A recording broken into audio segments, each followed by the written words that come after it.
Good morning students. आज हम मन के हारे हार है, मन के जीते जीत विषय पर निबंध पढ़ते हैं। तो आपको एग्ज़ाम में ऐसे भी आ सकता है कि मनोबल टूट जाने पर व्यक्ति का जीवन अपाहिज सा हो जाता है। इस कथन की सत्यता पर अपने विचार प्रकट कीजिए। तो चलिए पढ़ते हैं। मन के हारे हार है, मन के जीते जीत। मनुष्य की सबसे बड़ी शक्ति मन। मानव मन की सबसे बड़ी शक्ति मन है। मनुष्य के पास मन है, इसलिए वह मनुष्य है, मनुज है, मानव है।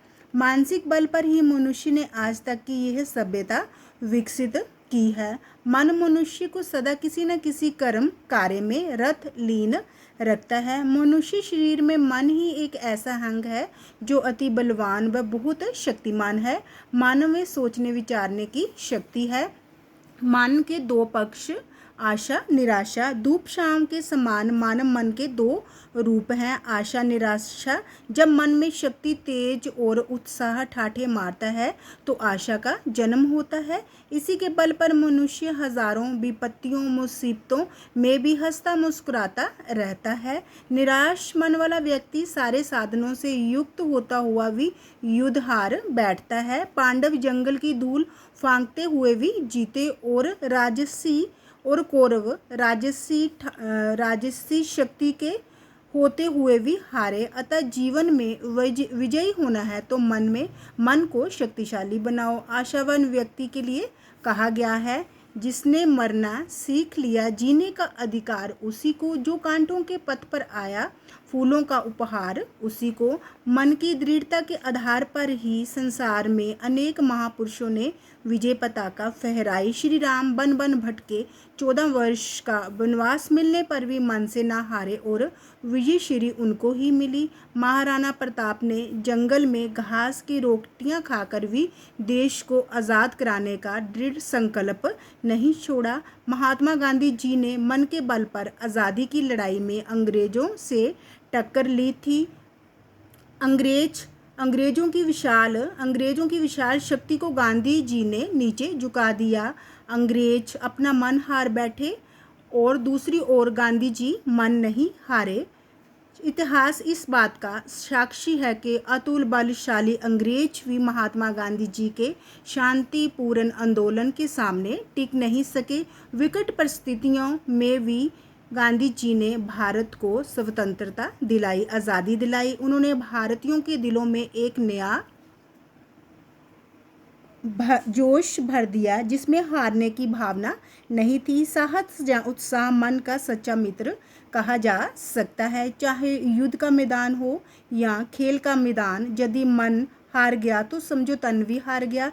संभवतः नर की इसी विशेषता को ध्यान में रखते हुए किसी ने कहा है, मन के हारे हार है, मन के जीते जीत। जी हाँ, जो व्यक्ति निराश है, हिम्मत हार चुका है, वह जीवन में कुछ भी नहीं कर पाता और ना ही उससे कोई हित भलाई का कार्य होता है। कोई काम कैसा भी हो और कितना भी कठिन क्यों ना हो, यदि मन में उत्साह रहा तो वह निश्चय ही पूर्ण होगा। यदि कहीं मन पहले ही हार बैठा तो साधारण सा काम भी पहाड़ बन जाएगा। कई बार मन हार जाने पर योगी छात्र भी परीक्षा में विफल हो जाते हैं और उत्साह का आंचल पकड़कर साधारण छात्र अधिक अंक प्राप्त करते देखे गए हैं। न्याय और सत्य की राह पर चलने वाला व्यक्ति कभी मन से नहीं हारता।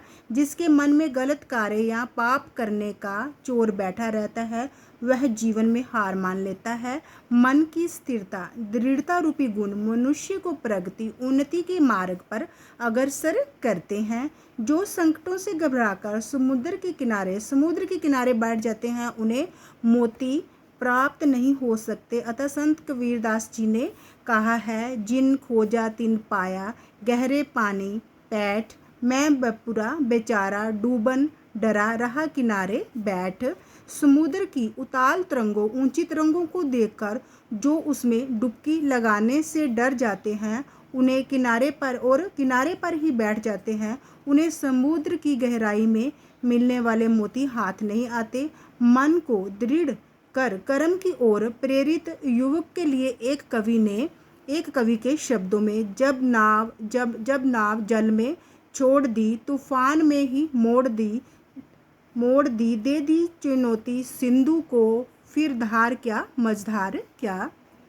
मन से कभी हार ना मानना ही महानता की सबसे बड़ी कसौटी है। भारत के जितने भी महापुरुष हुए हैं, उनकी सबसे बड़ी शिक्षा यही थी कि कभी भी मन में दुर्बलता ना आने दो। संकटों की परवाह ना करते हुए जीवन के लक्ष्य को पाने के लिए संघर्षशील बनो। गुरु नानक देव ने इसी कारण कहा है, मन जीते जग जीत। हमें मन को संयमशील बनाकर ऊंची भावनाओं का स्वामी बनना चाहिए। किसी भी कार्य में हीन भावना का शिकार होकर निरुत्साहित नहीं बनना चाहिए। मन से कभी हार ना मानो, इस स्थिति में जीत आपका स्वागत करेगी तथा किसी भी कार्य को प्रारंभ करने से पहले हम ईश्वर से मन की शक्ति को बनाए रखने की प्रार्थना करते हैं। इतनी शक्ति हमें देना दाता, मन का विश्वास कमज़ोर होना। अतः ये बात तो निश्चित है कि जीत या हार मन की स्थिति पर निर्भर होती है। तो अगर आपको मेरी वीडियो अच्छी लगी हो तो प्लीज़ इसे लाइक, शेयर और सब्सक्राइब अवश्य कीजिए। धन्यवाद।